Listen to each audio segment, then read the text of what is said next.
If you're looking to land a song on an editorial playlist, arguably the most important part is making sure that your track fits seamlessly amongst the others. So it's getting an understanding of the style and the mixing and the compositions in the playlist. So in this video, I'm going to be breaking down all of that for lo-fi beats, which is sort of similar to beat instrumentals on Apple Music as well, making a sort of dusty hip hop beat with a really tight drum sound, some lush synth sound design, and steering into that style of composition. Plus at the end, I'm also going to talk about some of my top tips to land more editorial placements and maybe shedding light on some of the ambiguity around these playlists and how you can best increase your chances of getting heard. So if you enjoy this style of content, please do make sure to hit the like, hit the subscribe, and do drop a comment down below if you're still yet to land on an editorial, or if you have, let us know if you've got any tips and tricks that helped you get there.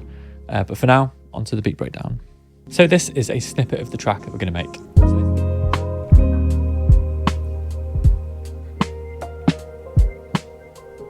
So yeah, one of my favourite tracks I've made in a while, and the project that it's going to feature on will be out soon, so I'm really excited to talk more about that. But for now, this is how I made it. So first things first, with this sort of track, getting a nice sort of layering of ambience. So for this one, I like to use noises that were coming from a lot of the VSTs that I went for, which I'll talk more about in a minute. So for example, on the J37, which I like to put on the instrument bus, you can crank up the noise and it starts to add in a little bit of reel-to-reel tape noise, which is really nice. And I also use this preset from Slate & Ash Auras, which has got a nice cassette sort of noise. It sounds like this, that plays throughout the track. And to kick off the track, I really wanted a sort of droney bass note just to set the ambience, the mood of the rest of the track. And to do that, I've just chopped up a few different sounds, layered some stuff together with some reverb, and got a nice sort of bass line noise texture that just sort of grounds the whole track as we carry through. So I've got this little looped piano snippet, which is just from the piano, just looped it. You don't have to do anything fancy. It's just because it's got that sort of organic texture. There's a bit of noise from the mics, and that's just looping around. We layered that with a nice organic synth, which I got from, I think, presumably one of the old for Arnold's VSTs. I think it was the new one called Opus, which is really nice. Lay that with a little guitar texture, which sounds like this on its own.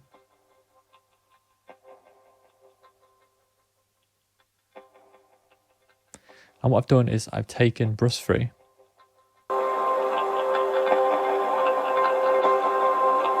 and I've just applied it so it just cuts out most of the noise, gives these little snippets of sound, which blend with these to give that nice noise floor texture. Plus, on top of that, I've got this sample sort of sound which came from a contact library from Spitfire Audio. It's just like a brush sound with some objects clattering in the background, and I liked how it sort of layered in, and I've again used Brush Free to tidy it up, otherwise it would be a bit too much. Throwing a bit of reverb on there. So now we have the sort of basic noise floor for the track. We can move on to the keys. So this is the progression: F minor 7 to a C minor 7, C minor 7 to a D flat major 7, and that was a sort of inversion of the first C minor 7. Again, F minor 7 to now to E flat major, A flat major to D flat major, and that sort of theme loops throughout. And then we layer that in with these noise floor.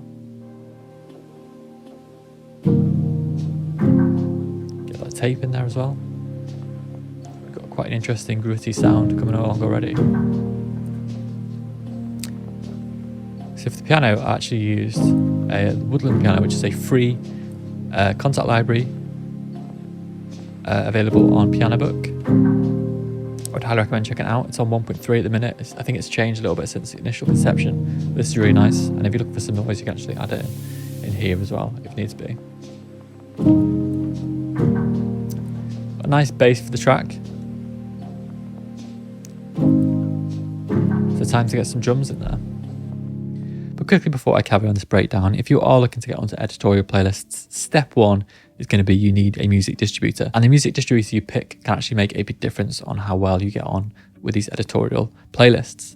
For me, the one to go for is the legendary DistroKid, who is this week's video sponsor. I've talked about DistroKid a lot in the past, and they are a fantastic distributor because they get you music onto all of these main streaming sites, plus a lot of the more unusual and up and coming ones, And if you get some traction on some of the more unusual streaming sites, it can often pass on to some of the bigger ones and snowball into some great editorial success. Another thing about DistroKid, which is the main reason which I think it's fantastic, is that they don't take any of your royalties.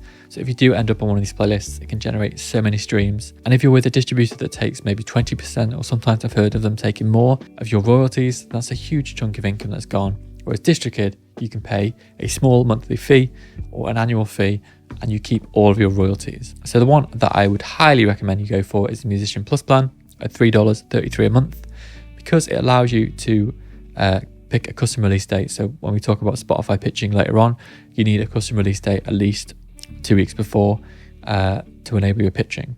And on top of that, you also need access to your account, which is really easy to get for Spotify for artists through DistroKid because they're an approved Spotify distributor, which I would always recommend going for as well.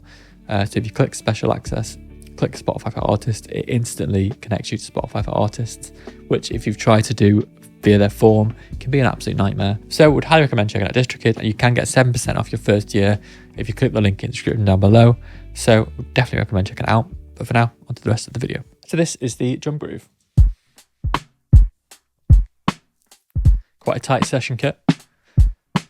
For the kick, I've used the ML Lo-Fi Kick 1, which is from the Organic Lo-Fi Hip Hop pack. You can check it out here. I'll drop a link in the description down below. It's a great pack full of lots of organic samples, drum sounds. Perfect for probably this style of music or any lo-fi really. So that's the kick. And over to the main drum sound. This is the drum bus.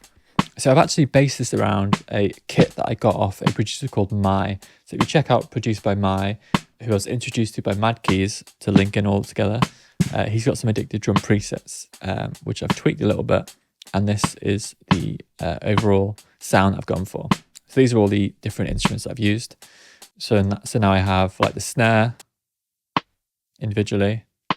I've got this, which is another snare laid on top. I've got this, which I recorded on my drums. And again, this I recorded on my drums. So these two are just recordings from the actual drum kit that I didn't use. The hi-hat, which is just from Addicted Drums. And this is all the sort of room and sends, I think it's overhead room bus from Addicted Drums. I've again flattened them. I'm using them the sort of width of the track. So altogether it sounds like this.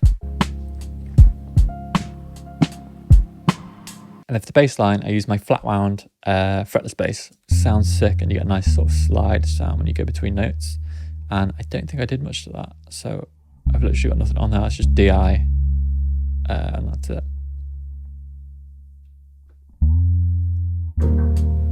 So this is where we're at. And then it's time to start adding some ear candy. So I really like this drop up bit. And I get some lush, shimmery sounds, some ear candy, and some textures all come in at the same time. And then again, even more as we get to the drum coming back in. So what I've done here is I've just layered in loads of different subtle sounds and textures. So for example, Vox come in. So I'm just playing the same chords as the main progression. I've got some Dust Verb on there, which is giving it a nice granular shimmer. Dust Verb is my plugin that came out recently. Already working on some updates for it. If you've not got it already, do check it out in the description down below, as it's just such a great plugin. I'm so happy to have been able to launch it. So this is adding a bit of shimmer, a bit of sort of spacey granular reverb, and the Vox I'm using are the Oliver Patrice Pool Project, the Fink Signatures, and the Ear Elzar Glotman. These are all Spitfire Audio plugins, so check out Spitfire Audio for them. And then I've got a couple more textures going through Dust Verb that sound like this. So this is piano recording from the actual piano. Obviously you can use any plugin that you wish. And guitar going DI into the Archetype Messias Sato plugin. And then into Dust Verb to give it a nice shimmery sound. And you can hear from the piano there are a little bit of noise and texture from the actual piano recording, which I do like having, that you can't quite imitate with a VST. Then we start to add some rises, some synths for more ear candy. So I've used a small snippet from a vocal, just looped it, and that gets louder. which helps transition into the next bit. Got some sax in there with some Echo Boy delay and some ear candy from these synths. So these are just pads coming from the synth matrix Swarms, which is of Arnold Stratus sound. So that comes in. I've also got a sort of chimey sound that comes in. And for this ear candy, I think I've frozen this.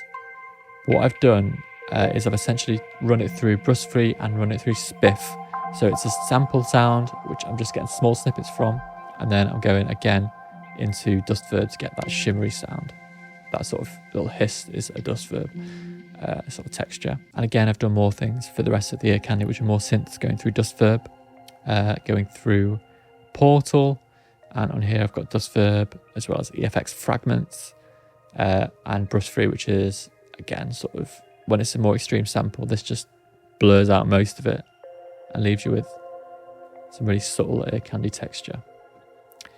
So I use Spiff a lot as well, but Spiff adds a lot of latency. So often I'll just flatten the tracks that have that. These are sort of ear candy textures. And then we take everything together.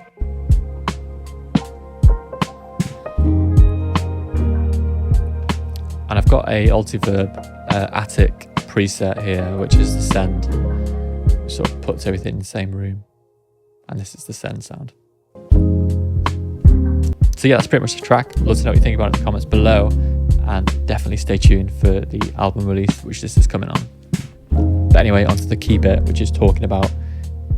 onto the key point of talking about how to get more editorial placements. So you've made the perfect track for lo-fi beats, and now you want to know how do you get it onto these editorials. Well, there's a few things that you can do to increase your chances. Ultimately, sometimes it is down to luck, and you may never know why or why not your tracks weren't placed. But there's things that you can do to increase your chances of getting that lucky break and landing on these editorials. So first step is making sure that you're ticking all of the boxes that are available to you.